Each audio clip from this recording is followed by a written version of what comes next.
Përshëndetje dhe mirë se erdhët të gjithë ju të shenjës së peshorës dhe po vazhdojmë sot me leximin e shenjave apo elementit të ajrit, vazhdojmë me peshorën.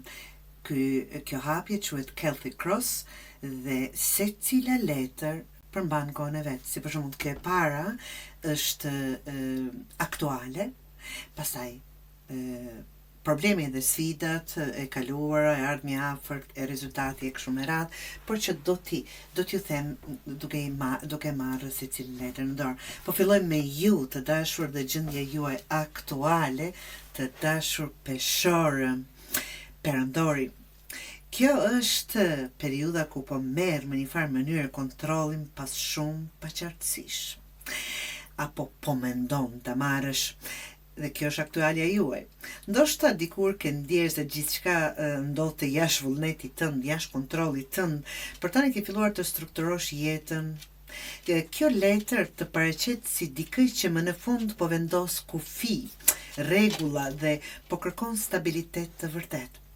Po i ndjen nevojën për siguri dhe respekt në punë, në marrëdhënie apo në vetë jetën tënde të dashur peshorë.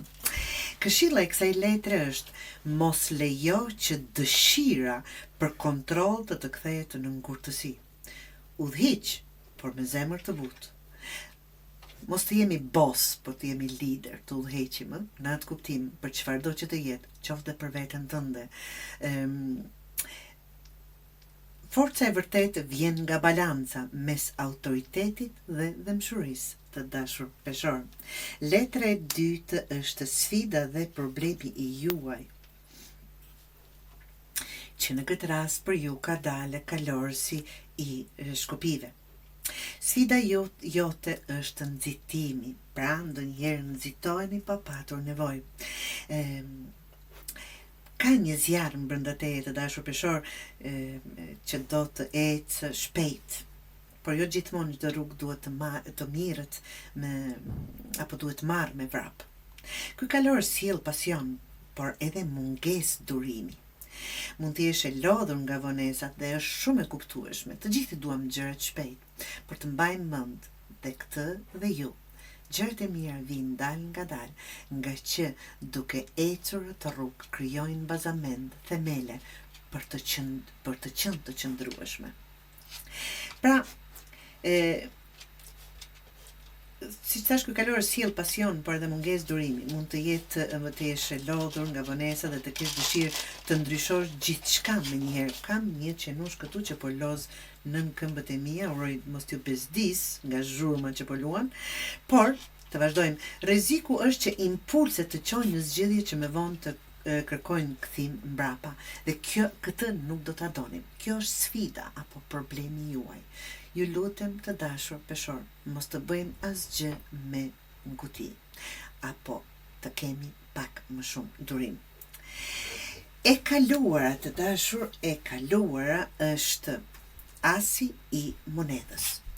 Një fillim i ri në këtë kaluarën tënde, një mundësi, një projekt, një ofertë apo një lidhje që ka pasur potencial të madh. Do të thotë që e kaluara juaj ka qenë çfarëdo që të ke qenë që e keni parë si potencial të madh. Mund të ketë qenë lidhje, punë, ku di unë, një marrëdhënie çfarëdo lloji, qoftë ajo.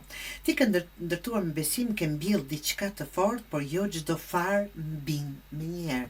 Dhe kjo dalim prapë tek ai durimi i juaj, të dashur. Kjo letër tregon se themeli i mirë ekziston. Siç thash, ecim në atë rrugë dhe krijojmë një lloj bazamenti, lëm shenja afatgjate. Shpejt, as nuk prekën dot në tokë, ta them kështu. Pra, kjo letër tregon, siç thash, themele të mira, mjafton të kujtosh, të rishohesh dhe të ushqehesh me energji të re, të durimit.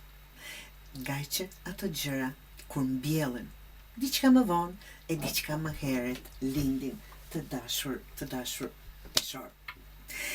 E ardhmja e afërt, jo e largët, por e afërt, është 3 të kupës.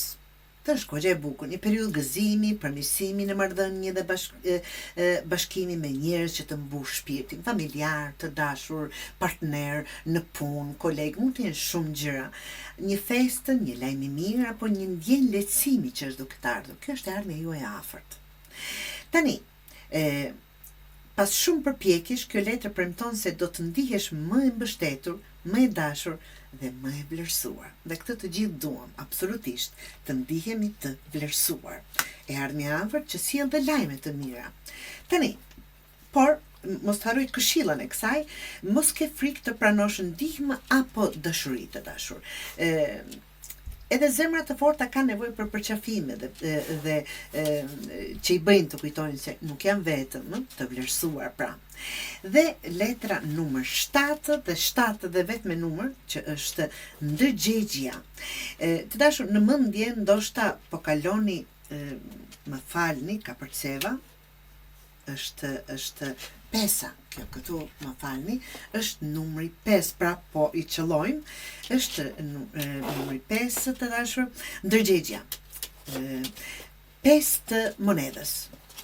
Një mendje ndoshta po kalon një ndjenjë humbje, vetmie apo pasigurie në mendjen tënde. Mund të jetë pasiguri financiare, emocionale. Kjo letër tregon ndjenjë se kam dhënë shumë dhe kam mbetur bosh, në atë kuptim. Por kujto, kjo është vetëm një fazë kalimtare. Nuk je jashtë portës së mundësive, je thjesht në pragun e një ndryshimi. Do të thotë siç po kthehemi prapë tek ajo mbjellja apo ecja e rrugës, është fillimi i diçkaje që është duke ndryshuar. Pra, këshilla e kësaj letre, mos lidh vlerën tënde me sa ke në dorë apo me sa të japin të tjerët. Ti je më e pasur se çdo monedhë. Këtë s'duhet harruar asnjëherë, sepse ke shpirt të pastër dhe këmbgulje të rrallë. Dhe nënvedia është djalli të dashur peshor dhe pak sikur më përshtatet me ju se jemi dhe këtu dhe aty. Në thellësi diçka ke mbajtur të lidhur, një zakon, një person në mendje, apo një mendim që të kufizon të dashur peshor. Kjo letër tregon një varësi emocionale, frikë nga humbja apo ndjenja se s'jam mjaftueshëm, nuk po bëj mirë, jam e pafat, e kështu me radhë. Por e bukura e djallit është se zinxhirët janë të lirë, mund të dalësh kur të vendosësh ti vetë. Do thotë, çdo zakon që kemi, qoftë ai edhe më i keqi apo dhe më i miri, mund të ndryshojmë nëse ne e duam. Nuk ka zinxhir që mund të lidh një njeri pos mendjes së tij. Këshilla e kësaj letre të dashur është çlirohu nga çdo gjë që të bën të humbasësh paqen me veten tënde, lumturinë në çfarëdo lloj mënyre, të mos jesh në kontroll, do të thotë të jesh e humbur, do të thotë të jesh gati të rilindësh, të dashur peshor. Ndikimi jot që ishte që morëm që parë gabimisht letrën 7, ndikimi jot të 7 të shkopive. Ti po qëndron fort edhe pse ndihesh e lodhur. Kjo letër flet për rezistencë, për dikë që po mbron veten, bindjet dhe arritjet e veta. Të kam vënë në provë, të dashur, të kam vënë në provë, por nuk je dorëzuar dhe kjo është aty këmbgulja e juaj. Tani është momenti të besosh se forca jote nuk vjen nga rrethanat. Absolutisht. Dhe ajo duhet të ndikohesh ti, ndikimi jot i brendshëm, por vjen nga brenda teje. Këshilla e kësaj letre është: mos u justifiko pse po mbron atë që ke ndërtuar. Shpirti yt e di pse ja vlen çdo betejë që ke zgjedhur. Pra, në këtë duhet të ndikuar. Por ndikimet e jashtme të shikojmë të dashur peshor, ndikimet e jashtme rrethanat përreth po të ngarkojnë. Shumë përgjegjësi mund të jenë, shumë detyra, shumë presione, si punë, ashtu edhe në marrëdhënie. Njerëzit ndoshta kërkojnë më shumë se sa japin, por kjo letër është dhe shenjë e fundit së lodhjes. 10 të shkopive keni patur barë mbi supet e juaja dhe sikur po i finalizoni, po i sillni aty ku janë të destinuar, të dorëzoheni dhe të liroheni mirë për gjithmonë. Pra, kjo letër është fundi i lodhjes sepse je afër çlirimit apo afër finales. Këshilla e kësaj letre të dashur apo ndikimet nga jashtë, mos bajmë barën e të gjithëve. Tani, në kontroll mund të kemi vetëm veten. Çfarë thon apo çfarë mund të bëjnë tjerët nuk e kemi. Dhe aq duhet të na bëj. Ne të bëjnë, flasin dhe të mendojnë çfarë të duan. Në kontroll kemi veten. Dhe unë pranoj atë çfarë dua nga të gjithë. Do thotë të mirem me atë çfarë thon dhe mendojnë për mua, apo të zgjedh që të mos mendoj fare, as të më lë për shtypje biles. Pra, lejo që dhe të tjerë të mbajnë përgjegjësitë e tyre, secili për vete të dashur peshor.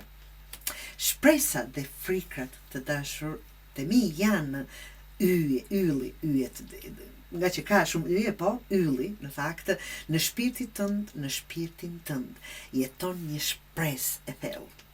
Një shpresë e thellë dhe pse ndonjëherë duket e zbehur, nga që ndikohesh nga vetë duke i folur vetes, ti ende beson në mrekulli, ende e di që diçka e bukur po të pret, dhe kështu duhet të jetë dashur peshor.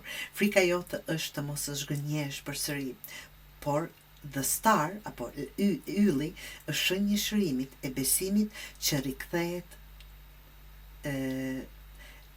në fakt dhe sjell qartësi, apo që je duke lindur përsëri. Këshilla e kësaj letre thot, mos u frikëso dritës që kem brenda teje, kur shpirti yt të ndriçon të dashur peshor, edhe universi gjen mënyra të shpërblej. Absolutisht.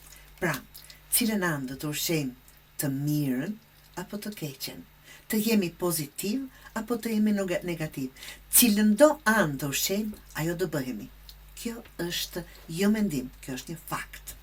Dhe të dashurit e mi, përfundimi apo rezultati asi i shpatës, që është letër kogja e bukur. Asi i shpatës, kjo është zgjimi yt. Pas gjithë konfuzionit, lodhje dhe sfidave të dashur peshor, kjo letër sjell prerje të qartë. Ti më në fund sheh gjërat ashtu siç janë. E vërteta do të liroj, qoftë në një marrëdhënie, në punë apo në vendimet personale. Kjo është lindja e qartësisë dhe fillimi një kapitulli të fuqishëm. Këshilla e kësaj letre të dashur peshor thot, mos ki frikë të thuash të vërtetën, edhe nëse të dridhet zërin nganjëherë. Që të gjithë e kemi provuar këtë ndjesi. E vërteta është arma më e pastër që ke, dhe tani është koha të përdorësh apo ta përdorësh për veten tënde. Mesazhi i gjithë leximit tuaj të dashur është, apo ky lexim flet për kalimin nga një kaos në një kontroll, nga ndjesia e humbjes në një vetbesim. Ke kaluar prova që të detyruan të rritesh më shpejt, po me dhimbje, por gjithçka po merr frym tani. Shpirti yt po rilind dhe po vendos kufi që dikur nuk guxonte ti vendoste. Pra të dashur peshor, kur fillon të zgjedhësh veten pa ndier faj, çdo gjë tjetër fillon të bjerë në vend.